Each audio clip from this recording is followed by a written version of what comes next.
we've learned about different type of reactions. We've learned about oxidation reduction reactions. We've learned about precipitation reactions. So we are going to learn about some rules that applies on all of these reactions. And we're going to learn about reaction stoichiometry. So what is reaction stoichiometry? Basically, it answers the questions how much. It can tells you how much product will be formed, how much reactant is needed. So it's basically relating reactant and products together. Stoichiometry is a molar ratio between products and reactants, or reactants with reactants. So it's a quantitative study of reactants and products in a chemical reaction. So in order to use this stoichiometry, we need another tool. Remember, if in our conversion toolbox, so we had different tools. So stoichiometry is giving us another tool to work with the quantities of different reactants and products in a chemical reaction. So if you consider this reaction, what does this reaction tells us? So it's a balanced chemical reaction, and that's a key factor. It should be a balanced chemical equation. So it just tells us that two molecule, if you're looking at it as a molecular scale, two molecule of H2 react with one molecule of O2, because we have one here. So two molecule of H2 reacts with one molecule of O2, oxygen, to give how many molecule of water? 2 molecule of water, right? So if I say 4 molecule of hydrogen of H2 reacts with 2 molecule of O2, how many molecule of water do we get? You see, it's just multiplied by 2, so it should give us 4 molecule of water. If I say 1 dozen of H2 reacts with so let's make it 2. So because we have 2 coefficient here, so let me erase this. So if I say 2 dozens of H2 react with 1 dozen of O2, how much water do I get? I get 2 dozen of water molecule, right? So these coefficients in a balanced chemical reaction, basically at a molecular level, it tells me that if you have 2 single molecules of H2 react with 1 single molecule of O2, you will get 2 molecule of water. So if you have more of H2, it will react with more O2 and gives you more water, and it's just all in the ratio, right? So if you have 2 dozens of H2 with 1 dozen of O2, it will give you 2 dozen of water. So if you think about mole concept, we said that mole is just like a dozen. It's just a chemistry type of dozen, let's say. So if you have Avogadro number of anything, you have 1 mole of that thing. So if you scale up the same trend that we are doing here, so if you have 2 mole of H2 and it reacts with 1 mole of O2, it will give you 2 moles of water, right? So that's stoichiometry of a reaction. So you have to consider the coefficient in a balanced chemical equation as the number of moles required to react with the other reactant to form the product, okay? So you take the coefficient of a balanced chemical equation to work out the amount of products produced or the other reactant which is needed, okay? So we want to think of the coefficients in the term of moles, okay? So we think about it in terms of moles. So let's have some practice. So if 4 moles of H2 reacts with 2 moles of O2, how many moles of water do you think it will be formed? Actually, we worked on that example. So we have 2 mole of H2 with 1 mole of oxygen. Let me write it here. So 2 moles of H2 with 1 mole of O2 gives you 2 moles of H2O, right? So now you have 4 moles of H2 and 2 moles of water. So you see it's just multiplied by 2, right? So therefore you will get 4 moles of water of H2O. So this one is easy because it just multiplies by 2. Sometimes it's not that easy. Sometimes it's numbers that you cannot find it. So you have to find a way to deal with these numbers. So we said if we have 4 moles of H2, okay? So in a balanced chemical equation, we know for each 2 mole of H2, we can make 2 moles of H2O, right? So I can take these two coefficients as a conversion factor.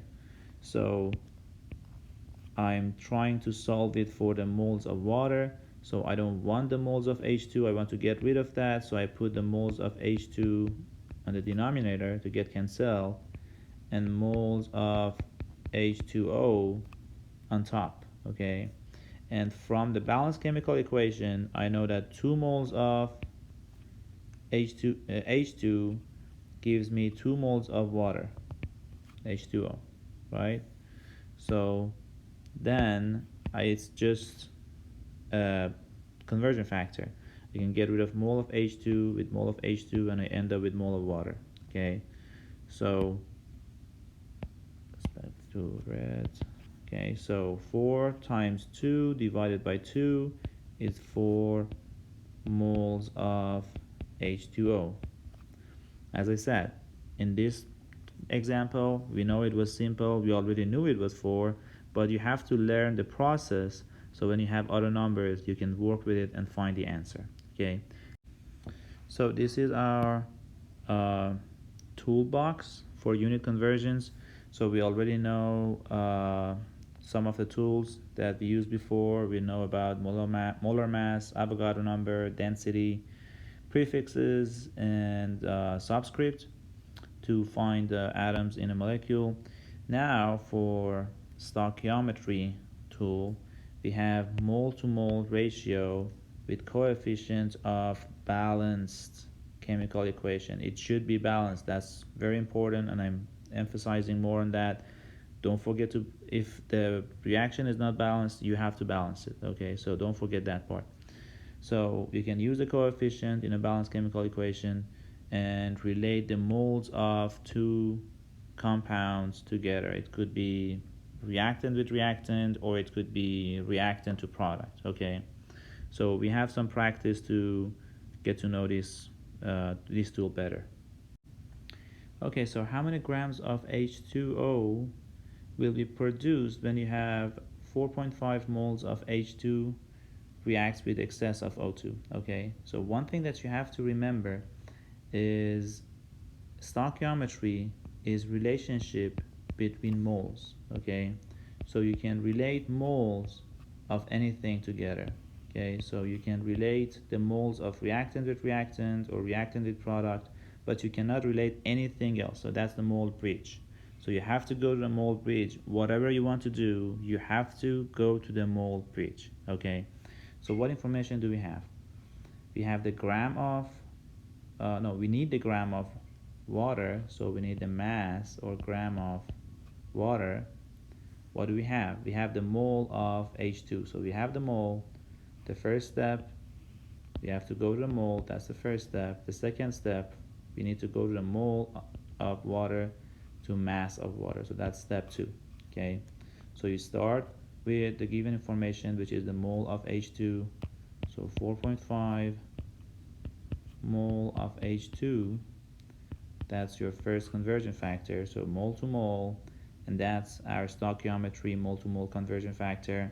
So it's the coefficient. So 2 moles of H2 is 2 moles of H2O. So I don't want the mole of H2, I want to get rid of that, so I put it in the bottom. And I need the mole of H2O.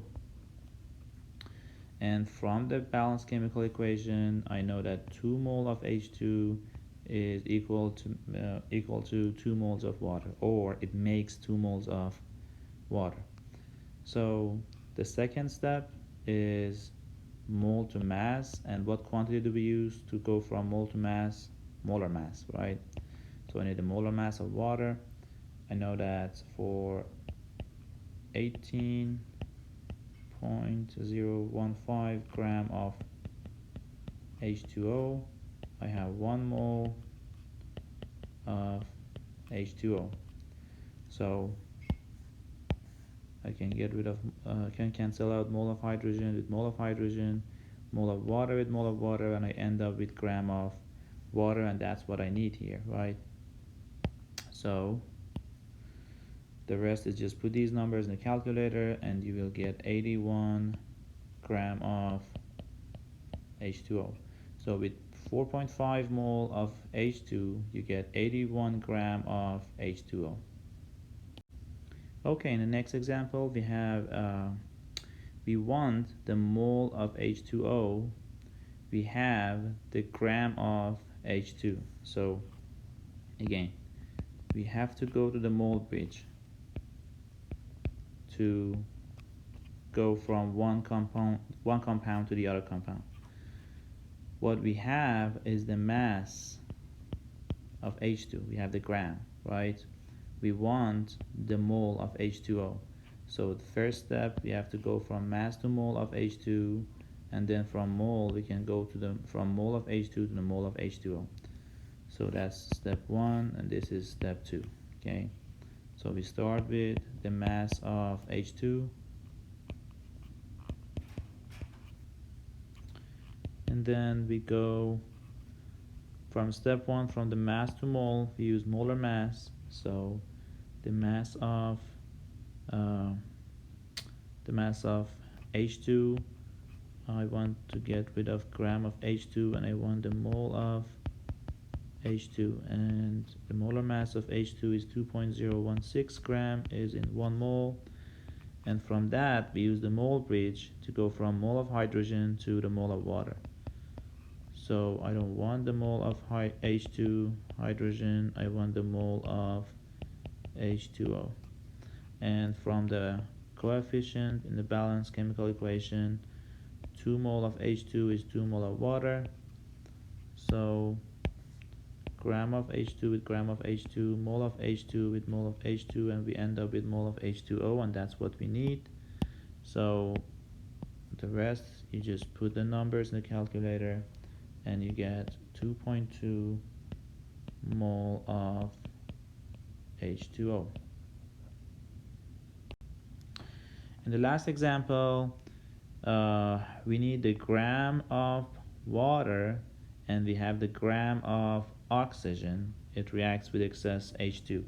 So we have the mass of oxygen, we need the mass of water. You know that we cannot go from mass to mass, that cannot happen. We need the mole bridge, so we have to go to the mole of oxygen, and from mole of oxygen you need to go to mole of water, and from mole of water we have to go to the mass of water. Okay, so that's very important. You need to, whatever you want to do, whatever trip you want to take in the chemical equation, you have to go through the mole bridge. You cannot use any other quantity. Okay, so you have one step, mass to mole, you need the molar mass of oxygen. The second step, you use the coefficient in the balanced chemical equation, that's stoichiometry. And the third step, using the molar mass of water, going from mole to mass. Okay, so let's start with the given information with the mass of oxygen. So we have 2 gram of O2. So the first step, we need to go from mass to mole, right? So I don't want the gram of oxygen, I want the mole of oxygen. So the molar mass of O2 It's not 16, that's a common mistake. It's O2. You have 2 oxygens, so it's 32 gram is 1 mole. The second step is going from mole to mole. So I don't want the mole of O2, I want the mole of H2O. The balanced chemical equation tells me that 1 mole of O2 gives me 2 mole of water. But we're not done yet. We want the gram of H2, so we have to go to the third step, H2O, excuse me. You have to go to the third step. I don't want the mole of H2O, I want the gram of H2O. So 1 mole of H2O is 18.015 gram of water. So now you can cancel out gram of oxygen with gram of oxygen, mole with mole, mole of water with mole of water, and we end up with gram of water, and that's what we want. So we just put these numbers in the calculator and you get 2.3 gram of water. So if you look at these conversion factors, this is step 1. This conversion factor is step 1, going from mass to mole. This is step 2, going from mole to mole of water. And this is step 3, going from mole of water to the mass of water. And you end up with a mass of water.